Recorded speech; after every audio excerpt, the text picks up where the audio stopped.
श्री अकाल जी सारिਆਂ ਨੂੰ। मैं हरविंदर कुमार बाबा फरीद IT कोर्स मीत तो अज का अपना विषा DC जनरेटर। लास्ट वीडियो में ਆਪਾਂ DC मशीन का ओवरव्यू लिया सी। ਉਹਦੇ ਆਪਾਂ DC मशीन के पार्ट्स बारे छोटी मोटी जानकारी ली सी कि उन्होंने पार्ट्स ਨੂੰ ਆਪਾਂ ਕਹਿੰਦੇ ਕੀ ਆ।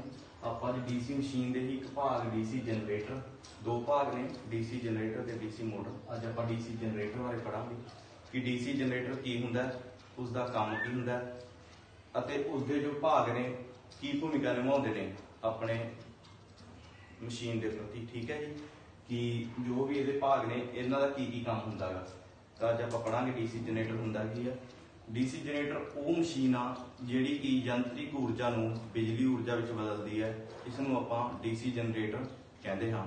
DC जनरेटर की डेफिनेशन की है, DC जनरेटर वो मशीन है जिहड़ी यंत्रिक ऊर्जा नूं बिजली ऊर्जा में बदलती है। इसनूं आपां DC जनरेटर कहते हाँ। दूसरी गल, DC जनरेटर किस प्रिंसीपल उत्ते निर्भर करता है, मतलब कि DC जनरेटर का सिद्धांत की है। जो सिद्धांत अपना DC मशीन का वही सिद्धांत DC जनरेटर और DC मोटर का सेम ही है। ताकि सिद्धांत अपना प्रिंसीपल ऑफ DC जनरेटर की अपना आप इत्थे लिख देंगे हैं।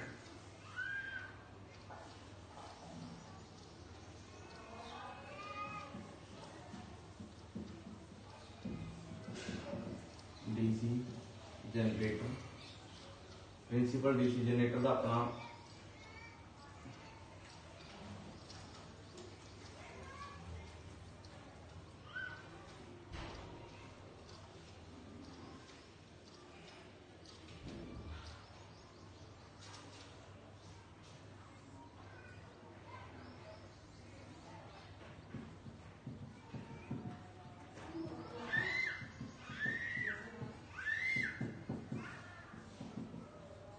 इलेक्ट्रोमैग्नेटिक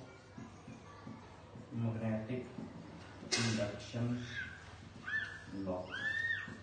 वेरी इंपॉर्टेंट, बहुत ही ज़्यादा इंपॉर्टेंट है ये कि DC जनरेटर का जोड़ा कि अपना प्रिंसीपल की है, सिद्धांत की है इलेक्ट्रोमैग्नेटिक इंडक्शन। ठीक है जी, जिस उपर अपना DC जनरेटर वर्क करता है। आप कल भी गल करी सी कि DC जनरेटर का प्रिंसीपल इलेक्ट्रोमैग्नेटिक इंडक्शन की कहता कहते जो भी कोई कोयल आप मैग्नैटिक फील्ड में रखते हैं, चुंबकी फील्ड में आप किसी भी कोयल में रखते हैं, उस कोयल जो उस चुंबकी लाइनों कट करती है तो उस कोयल में EMF पैदा होती है। वो जिस लॉ करके, जिस नियम करके EMF पैदा होती है, उस लॉ में आप इलेक्ट्रोमैग्नेटिक इंडक्शन लॉ कहने हैं। ठीक है जी, तो आप DC जनरेटर बारे समझते हैं। कल आप DC मशीन के कुछ पार्ट्स बारे गल करी सी कि सब तो पहला पार्ट है जो बाहरी पार्ट जिन्होंने आप योग कहने हैं। ठीक है जी, योग तो अगला पार्ट अपना आता है पोल, जो कि योग पर लगे होंगे हैं। इसनों आप पोल कहने DC जनरेटर के। ठीक है जी, पोल के नीचला ये भाग सरफेस वाला भाग इन्हों आप कहने पोल शू। उस तो बाद जो पोल उत्ते वाइंडिंग की जाती है। ठीक है जी, जो पोल उपर वाइंडिंग की जाती है उसनों आप फील्ड वाइंडिंग कहने। फील्ड का मतलब होंगे बाहरी, जो कि मतलब कि DC जनरेटर में स्थिर रही है, इसनों आप फील्ड वाइंडिंग कहने। उस तो बाद आप आ जाने आर्मेचर उपर, जो DC generator which part rotate करता गा, जो DC जनरेटर उत्ते पार्ट घूमता गा, रोटेट करता गा, उस पार्ट में आप कहने आर्मेचर या आर्मेचर कोर। ठीक है जी, आर्मेचर कोर के उत्ते स्लॉट कट्टे होंगे ने, स्लॉट कट्टे होंगे जिन्होंने आप कंडक्टर का हाउस भी कहने, कंडक्टर का घर जिन्हों आप आर्मेचर की वाइंडिंग रखते हैं उसनों आप कहने स्लॉट्स, तो उन्होंने रखी वाइंडिंग कहने आप आर्मेचर वाइंडिंग।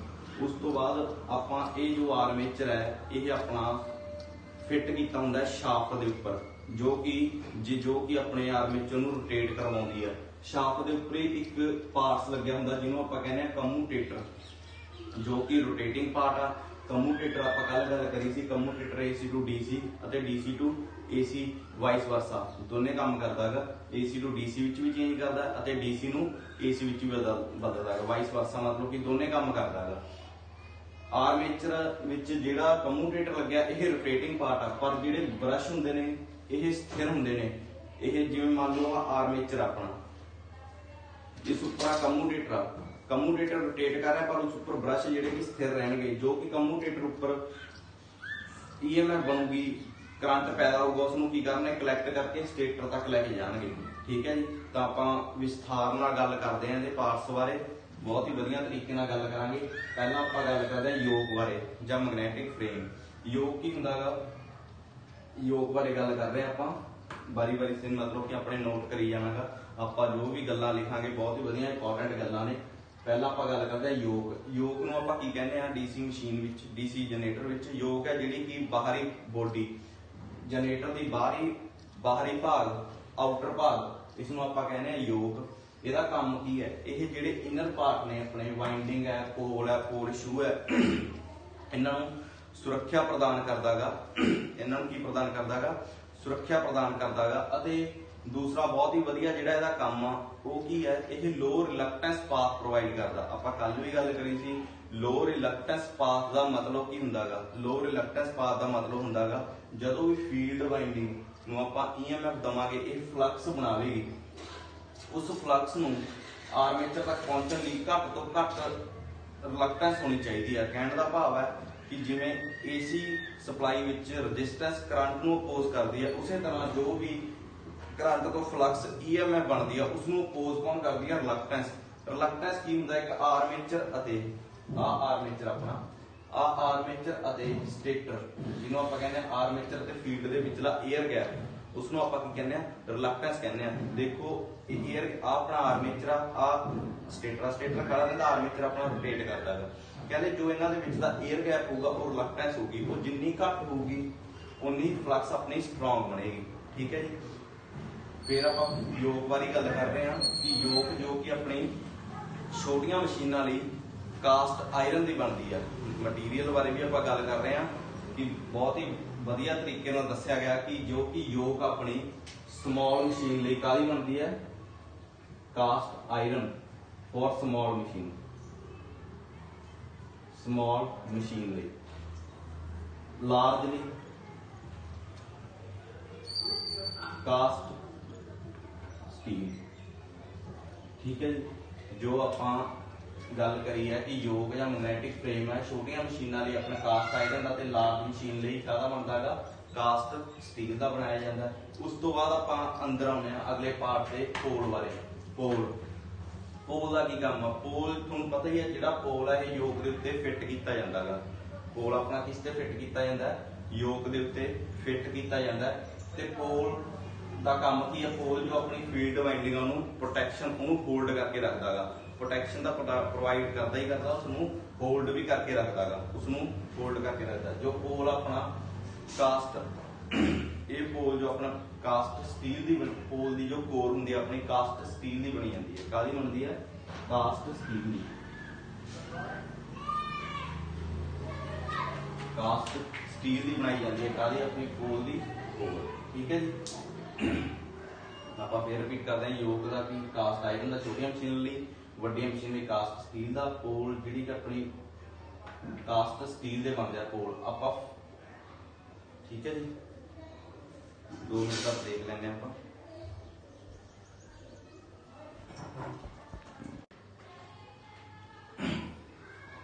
हाँ जी। इस तो बाद आपां योग बारे गल करी सी, पोल बारे गल करी सी, पोल शू बारे गल करी सी। इस तो अगे आपां गल करते हैं फील्ड वाइंडिंग बारे। आपां गल करांगे फील्ड वाइंडिंग बारे। फील्ड वाइंडिंग की हुंदी है? फील्ड वाइंडिंग जो अपनी की फील्ड विच योग के उत्ते पई हुंदी है, पोल दे स्लॉट्स विच रखी जाती है जिहड़ी वाइंडिंग, उसनूं आपां कहने आ फील्ड वाइंडिंग। फील्ड वाइंडिंग दा काहदी बनी हुंदी है? फील्ड वाइंडिंग बनी हुंदी है एनल्ड कॉपर दी। कॉपर दी एक बहुत ही वधिया किस्म आ जिसनूं सोधिया गया, मतलब कि एक जिहड़ी कि वध तो वध करंट पास करे ते वध तो वध फ्लक्स नूं बनावे, ਉਹਨੂੰ ਆਪਾਂ ਕਹਿੰਦੇ ਆ ਐਨਲਡ ਕਾਪਰ। ਉਸ ਵਾਈਂਡਿੰਗ ਨੂੰ ਆਪਾਂ ਕਹਿੰਦੇ ਆ ਐਨਲਡ ਕਾਪਰ। ਫੀਲਡ ਵਾਈਂਡਿੰਗ ਬਾਰੇ ਆਪਾਂ ਇੰਨੀ ਕੀ ਗੱਲ ਕਰਾਂਗੇ। ਉਸ ਤੋਂ ਬਾਅਦ ਆਪਾਂ ਗੱਲ ਕਰਦੇ ਆ ਆਰਮੇਚਰ ਕੋਰ ਬਾਰੇ। ਆਰਮੇਚਰ ਕੋਰ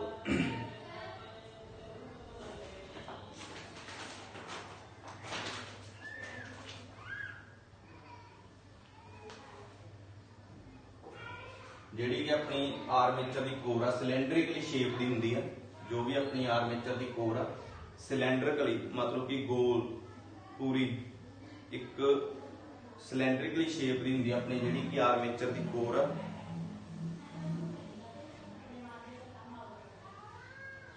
आर्मेचर दी कोर नूं आपां लैमीनेट करदे आ क्यों? तां जो इस विच एडी करंट लॉस घटाए जा सकण। आर्मेचर कोर का जो मटीरियल है अपना है कास्ट स्टील, जो कि आर्मेचर का मटीरियल है कोर बनाई जाती है जिस विच आपां वाइंडिंग रखना वो कास्ट स्टील की बनाई जाती है। सॉरी आपां जिहड़ी आर्मेचर की कोर सिलिकॉन स्टील की बनाउने आ ते जो इस विच वाइंडिंग करते हैं आपां उसनूं आपां एडी करंट लॉस घटाउण लई करते हैं। जो इसकी कोर आ आपां सिलिकॉन स्टील की वरतते हैं तां जो इस विच आपां हिस्टैरिसिस लॉस घटा सकीए।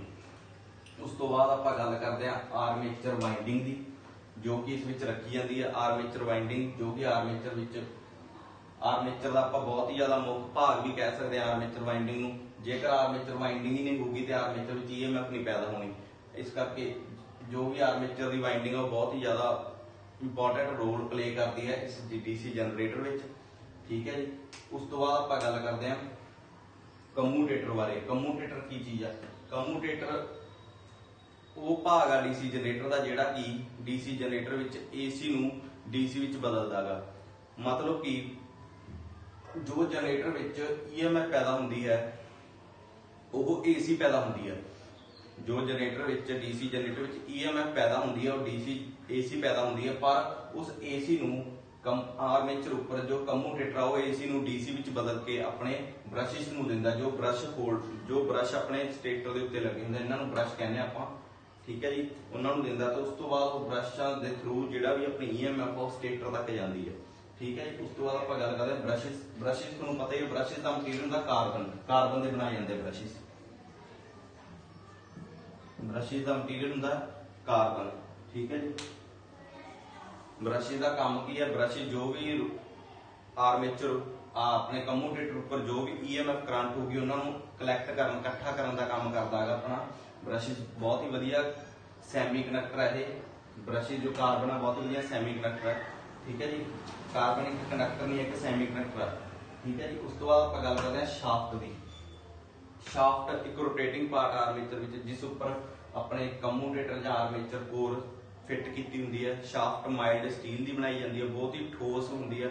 इसका ठोस होना भी जरूरी है तां जो ये बहुत ही ज़्यादा लोड उपर मतलब कि ब्रेक डाउन ना हो सके, इसका टुट ना सके। इस करके ठोस अंदरों ठोस होंदी है, माइल्ड स्टील की बनाई जाती है अपनी शाफ्ट, जो कि एक रोटेटिंग पार्ट आ DC जनरेटर विच। ये सीगा अपने DC जनरेटर के भाग जिन्हां बारे आपां गल करिए। अगले टॉपिक विच आपां DC जनरेटर के टाइप्स बारे गल करांगे कि DC जनरेटर दी किहड़ियां किस्मां हुंदियां ने अते उन्हां दा की काम हुंदा ते आपां नूं किद्दां कित्थे वरतों विच लिआए जांदे आ। ठीक है जी। Thank you.